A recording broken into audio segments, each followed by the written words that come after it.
以下係如何啟動 VIP 會員服務。先撳確認，鍵盤就會彈出，再輸入你嘅手機號碼。好快你就會收到一個短信，將短信入面嘅驗證碼輸入。若果收唔到驗證碼，就按多次再發送驗證碼。再設定埋一個登入密碼，之後按確認。而家攞出隨機盒附送嘅 VIP 卡，刮甩咗銀色嘅部分，輸入卡上印有16位數字嘅充值碼。撳確認之後，就可以開始收睇 LETV 嘅豐富內容啦。咁以後你嘅 login 就係00852，再加你嘅手機號碼，係咪好容易記呢？ VOD Video on Demand， 深信大家都聽過噶啦。但係 SVOD 同 TVOD 嘅分別，你又知幾多呢？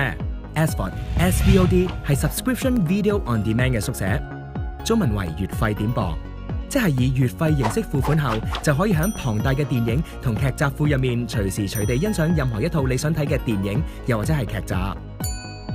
而另一方面 TVOD 就係 Transactional Video on Demand 嘅縮寫，中文為單點點播，即係以逐一付費形式去收睇每一套電影又或者係劇集。咁仲唔快啲揀選你喜歡嘅單點點播影片？選購咗嘅影片可以喺48小時之內任睇㗎。以下係如何使用單點點播。首先去到視訊，之後選擇視頻分類。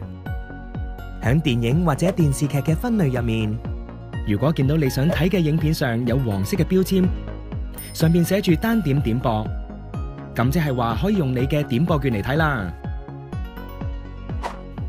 當你成功登入之後，揀埋你想睇嘅晚片，如果有足夠嘅點播券，你就可以立即確定使用點播券去欣賞電影啦。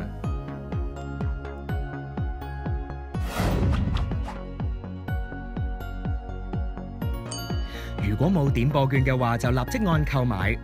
如果你係第一次購買 TVOD 嘅電影或者係劇集嘅話，你就要用 QR Code 去綁定你嘅 PayPal 戶口。只要做咗呢一次之後，下次就唔需要再做噶啦。如果你嘅智能手機冇 QR Code 軟件嘅話，就要自行去 iOS 嘅 App Store 又或者係 Google Play 入邊下載。當完成交易之後，就會出現呢個畫面，又即係話你可以欣賞你嘅心水電影啦。